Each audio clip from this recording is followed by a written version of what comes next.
Hello and welcome back to Aetheral Space 13.69 Proxy Law. We are back. You ready for this? I am you ready. might not get another chapter 69 again in the series, so enjoy it Yeah, while you can. you might, but I wouldn't bet on it. Yeah, and I bet on losing This dogs. is the nice, funny chapter. Is it? Yeah, it's because it's 69. It's like a joke one I made. Oh, okay, that's cool. So nothing sad will happen in this? Why would it? Okay. No worries. No doubt, no doubt, no doubt. The city didn't feel real. From the roof of the hotel, all Atoy Musashi could see of Azumha was distant light, and all he could hear was distant sound. Lights of advertisements, videographs, street lamps, sounds of crowds, cars, bars, all of it bled together to become nothing. The script in his hand seemed more real than anything else. He slid away the files that Morgan had sent him, switching the display over to Silver Eye Azumha. The latest update on the Dawn contest had come in. It was as everyone had expected. The final match would take place tonight, within the next few hours. All that remained was for the participants to take their places.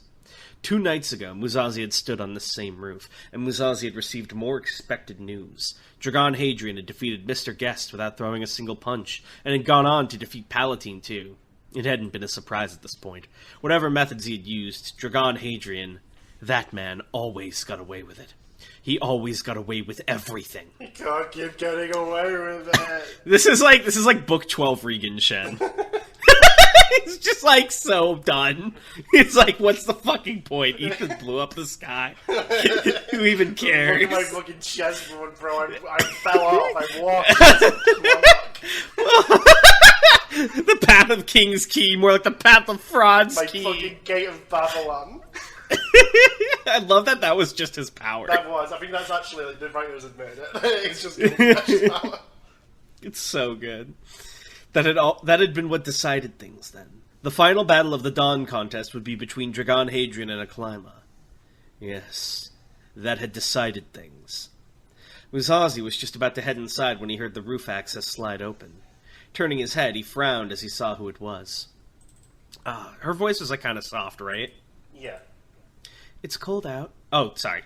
It's cold out. You okay? Sorry. It's cold out, he admonished Aklima. You should wear a jacket. I like Musashi's sad boy voice. Aklima, I tried to do his normal voice, I just don't have it in me No, I right mean the now. first one you did. Oh. It's cold. Aklima rolled. It's cold out. What, Musashi? Aklima rolled her eyes as she strode across the roof towards him. My body's infused, obviously, she replied. Did you forget I'm an Aether user too? She'd clad herself in preparation for the finals. A black and red sleeveless war robe with metal-clawed gloves covering her hands. The dragon descends? Now that Musashi got a closer look at them, though, he saw that those claws were actually hooks. A fine decision, given that Curse Hand required direct contact with the target. Oh, that's Anything that would help targets. with the target's Aether. Anything that would help extend that contact would work well. She nearly dropped like 5 tears there. The Supreme Heir stopped next to Musashi, looking out over the indistinct cityscape. Her eyes of tarnished blue narrowed as she took the sight in. Was she thinking about how she'd soon rule over this place? There's no way he actually thinks she can beat Dragon, right? If she can touch him. Dragon Hadrian, well known for being like easily grabbed. Go ahead, Aklima, walk up those stairs and face me. Musashi didn't know. He had no idea what was going on in this girl's head. He had no right to know. I'm surprised, he finally said. How long has it been since you've spoken to me without one of your bodyguards in attendance? Is there a reason I need my bodyguards here? Aklima snapped back.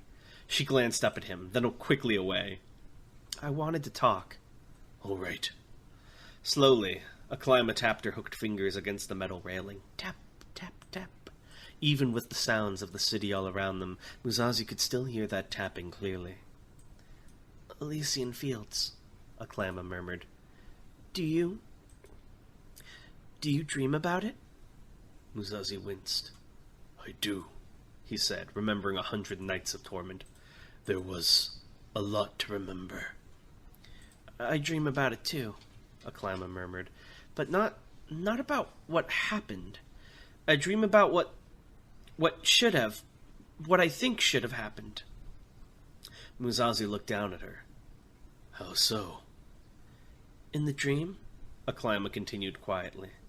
I touch down on Elysian Fields. I go through the forest, but I don't run into you, so I keep going. I go to where my father is fighting Esmeralda, and I... She swallowed, and the words seemed to spill out of her mouth before she could hold them back. And I help. I save him with my ability, and he smiles at me, so I'm happier than I've ever been, and then I wake up, and I realize that didn't happen, and I feel empty inside, and I feel like that for hours, afterwards, days, sometimes. I'm sorry to hear that, Musashi replied, his mouth dry. Tap, tap, tap in anxious rhythm. What do you dream about? A river of gore, a rusted sword, a bloody scarecrow ranting at the sky, a murder, a corpse, a butterfly. Blood, Musashi replied. There was much blood. Aklama nodded vaguely. But, she swallowed again, be honest with me. My dream wouldn't have happened, would it? I'm sorry? Did she know? There was no way. Oh my god, wallahi, he is cooked. If I'd made it there, somehow, and saved my father from Esmeralda, somehow, she looked up at him again, and her eyes were brimming with tears. He wouldn't have smiled at me, would he? He wouldn't have cared. Distant words crawled out of the past from the mouth of that scarecrow. Who? Oh, that kid. No, Musashi replied somberly. No, I don't think he would have. Aklama blinked the tears away. I figured. For a long time, neither of them spoke. The two of them just stood in silence at the top of this dark oasis in the desert of light, listening to the noises that life produced. How nice would it be, Musashi thought, if things could just be like this all the time. No dawn contest, no supremacy, no supreme. But Musashi knew that was impossible, an unrealistic fantasy. Those things would never go away. For that was the shape of this world. When Aklama finally spoke again, it was so quiet that Musashi almost missed it. I don't hate you, the girl said, lips barely moving. I thought I did. For the longest time, I thought I did, but no, I felt betrayed by you, and I was scared of you, but I don't think I hate you. I only realized when I saw you about to die, but I really didn't want it to happen. Musashi's grip on the railing tightened. You were scared of me? He asked. Yeah, Aklama nodded. I mean, I don't think it's that weird. You basically had control over everything around me, and you wanted things that getting rid of me would get you, you know? I see what you mean. But that doesn't matter, does it? Aklama said. What do you mean? I mean, you're a toy Musashi. Aklama gave him the tiniest smile, and her expression softened just slightly. It doesn't matter what you'd stand to gain from it. You couldn't betray someone even if you wanted to. And I couldn't really hate you even if I wanted to. She let out a deep, shuddering breath. Are you my enemy, Mr. Musashi? Musashi closed his eyes. No, he said. No, I'm not. It's a long walk to the arena of the Absolute, she said, standing straight. The Supreme Heir has many enemies. I think I'd feel a lot better if I had all my bodyguards with me. Don't you agree? Musashi nodded, but he did not smile. Quite right. After you, my heir.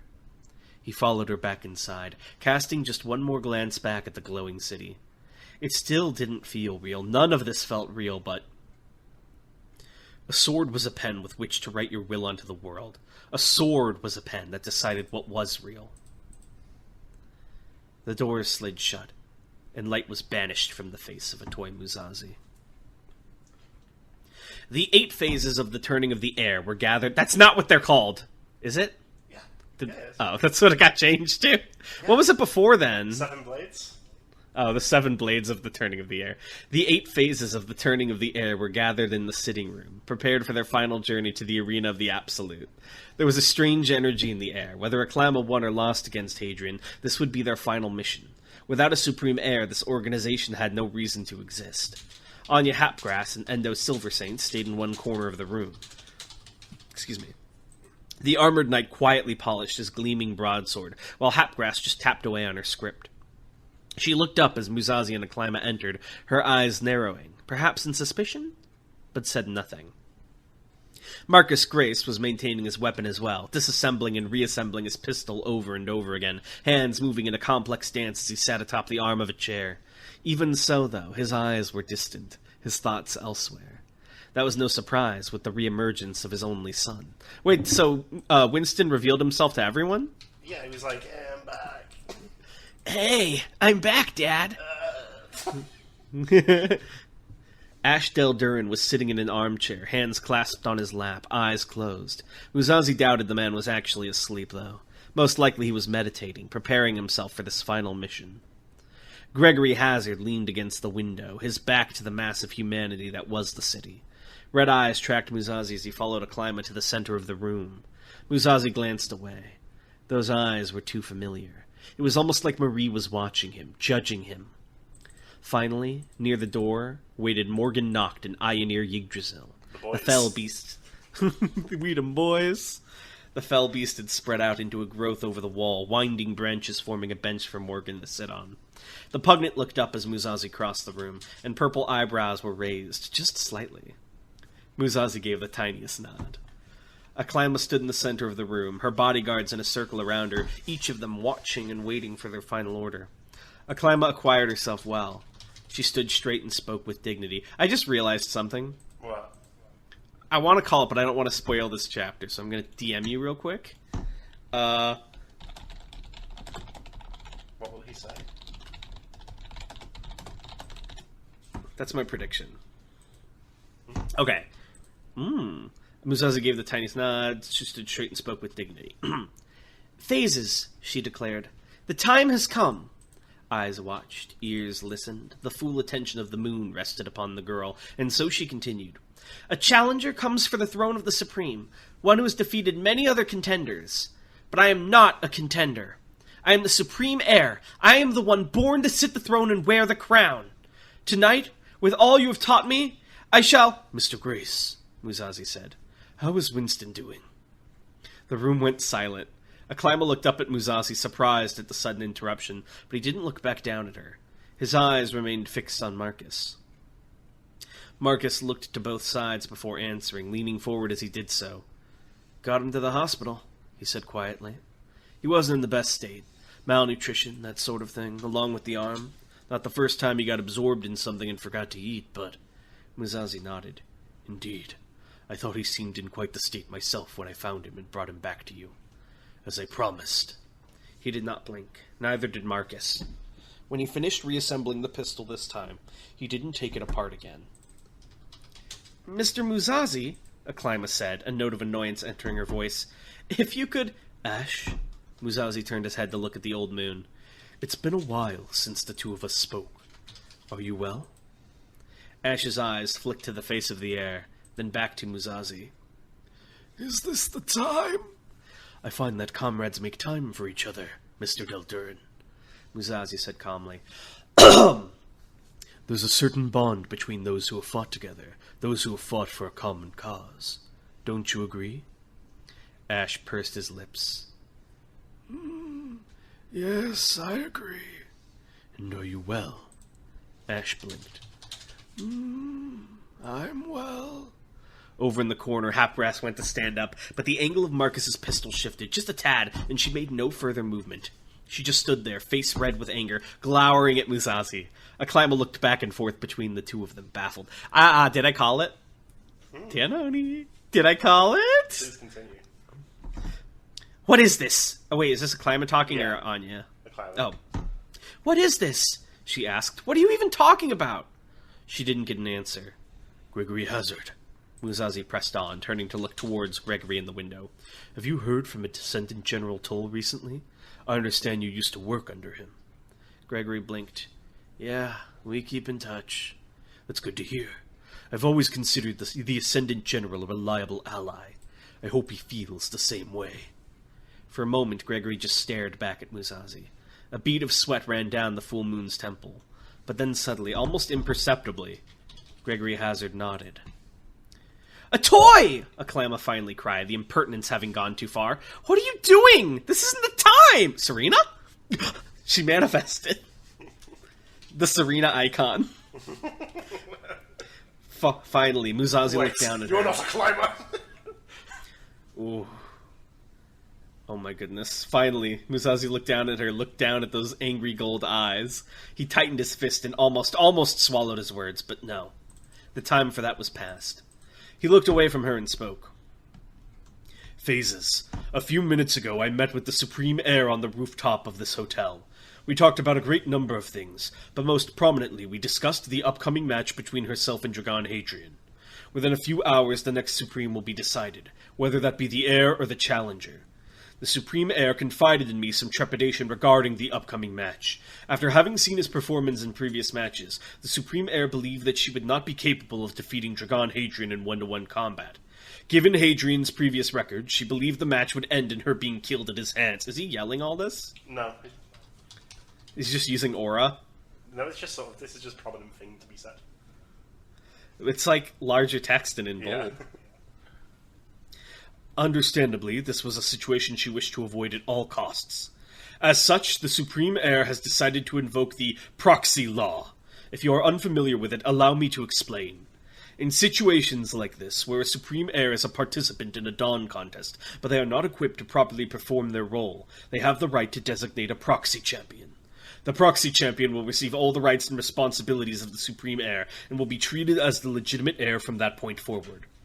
In this case, Aklaima has decided to pass her title and position as Supreme Heir to me, effective immediately. As such, I will be taking part in the final match against Dragon Hadrian in her place. Is that understood? The room was silent for a moment. But only for a moment. Aklaima blinked, her jaw hanging open. Well, she spluttered. I didn't... Musashi's hands tightened into fists as he looked at Morgan. Mr. Noct, the Supreme Heir has discussed the matter of making me Proxy champion with you previously. Isn't that right? Without missing a beat, Morgan nodded. That's right, he quietly lied. Marcus Grace, Ashdel Durin, Gregory Hazard, the three of you were present for that discussion, isn't that right? Right, Marcus said. Gregory nodded. Ash grunted. Aklaima turned on the spot, looking at each of the phases, finding that most of them would not meet her eyes. Her own were wide in disbelief, her mouth opening and closing soundlessly. Only when she turned back to Musashi was she finally able to make a noise. You, she whispered. You! You're a disgrace! Endo Silver Saint spat, uncaring even as Marcus adjusted his aim again to keep the knight in sight. A disgrace to your title and your life, Atoy Musashi! The Silver Saint's face couldn't be seen beneath his ever-present armor, but Musashi was sure it was twisted in disgust. Quite right. For her part, Anya Hapgrass just remained standing there, her face burning red with rage. Musashi cleared his throat, tearing his gaze away from the two loyal faces. Continuing on, he said, voice hoarse. As the new Supreme Heir, I will— Curse hand! In a flash of movement, Musashi dodged out of the way of Aklima's desperate grab. Instead, the Supreme Heir's hand, the former Supreme Heir's hand, grasped only empty air. Purple aether courses uselessly between her fingers as she stared at him, wide-eyed with betrayal. As the new Supreme Heir, Musashi went on, his gaze locked with hers, I'll now proceed to the arena of the Absolute to take part in the finals. I ask that my phases please keep the former heir safe while I'm gone. He looked away from Aklaima and towards Morgan. Mr. Noct, Musashi said, I leave the home base in your capable hands. Roger that, Morgan replied, hand resting on the hilt of his sword. He needn't have bothered. Even as Musashi stalked out of the circle of faces and towards the door, Aklaima didn't make another move to attack him. She simply watched him go in dismayed silence. Musashi didn't know what expression was on her face, because he couldn't bear to look at her anymore. It was only when he opened the door that he heard it. The tiniest sob, and the tiniest hitch of breath. You liar! I couldn't really hate you even if I wanted to. At this point, wouldn't it be kinder for hate to be wholehearted? I told no lie, Aklaima, Musashi replied, facing straight ahead, his voice dull. Only an equal can be your enemy. And with that, he stepped over the threshold and into the world of night. It was as Dorothy Iro had said. His hands were dripping with filth, and his sword was long since red. He had long since lost the right to give up. What? My goat would never! Just did. He wouldn't! This is character assassination. It's not. Is it not? It's This is character. He would never. My goat would never! He's too far in. No! My Autism King would never do this! He would never play their games! Punish I'm Musashi. a lover, man. You're like, this treacherous Gretchen is going to turn on her. Is he doing this to protect her? What is this? What is this greed of a beast? This is greed beyond what I could understand. It didn't make sense. I'm like fucking Mariloco over here. It was greed I could not understand. Not seen since the Bible. 69! What is your fucking jester's laugh? Fucking poltergeist, Tony. Have you seen my riddles? Allow me to show you a glimpse. Fucking A, is there a riddle-based Aether ability? There could be. Well, yeah, I can answer. Alright. Let's talk I don't- about the riddle. My goat would never do this. He's honorable. He would talk to her and ask her for... That honour has been becoming thinner and thinner as circumstances have gone bad. He wouldn't do this! He didn't want to, he forced Everything himself to. Everything explodes in a 30-meter radius around me. I won't let you do this to him. I won't. He already did it. He made his choices. I'm gritting my teeth, clenching my fists, cycling my madras. Everyone was standing out of disrespect. I suppose I'll have to make a third core for this one. Okay. Where did I last leave off? I don't remember. Oh, here it is. Who are some of the biggest influencers? We already asked that. Greenie asks, what zodiac signs would you assign your major characters? Slipstream crew, Musazi's cohort, etc. Dragon is a Taurus, I think. Is that so? No, he's Gemini. Gemini. I don't really know much about the zodiac signs, to be honest. In terms of like I the was gonna horoscope say. side of it, I couldn't really say. The funniest thing you could do for horoscope people is just start naming ones Yeah, I you know just think them like randomly. based on vibes. Yeah. Yeah, Musazi's definitely a Sagittarius. Yeah, I nod that's sagely. yeah, the name's pretty long, and like if it fancies out, then that's not good sort of fits in. Yeah, Tauros, probably Bruno. You know, I'm just gonna start saying Bulls things. Bulls like strong, right? But who's an Aquarius? Aquarius, Serena. She likes mermaids, probably. What about Pisces? Pisces, also Serena. That's the war Serena as well. she has dual birthdays. She's for like, two birthday she's got two cores. cores. I mean, she kind of does if you think about it. I mean, her and Bruno, they're cycling their cores. God, the heart of Twin Aether. So, how would Dragon stand up against late game Linden? Be honest. It would be annihilated. It's a different. The universe operates on an entirely different scale. The Dragon Descends versus Gemini Railgun. Well, what point, Linda? End of series when he's like throwing Yes. planets around in space. Well, okay, like the end of his time on Cradle. Yeah, I'd still fucking own him. Understood. Who wins, Dragon or Lee Markuth? Which one's that? The guy who came down in book 1 and then again for some reason in book 12. Lee Mark would still probably win, to be honest. Yeah. Like I said, the universe is a different scale. They're like doing metaphysical shit. Oh, Lord.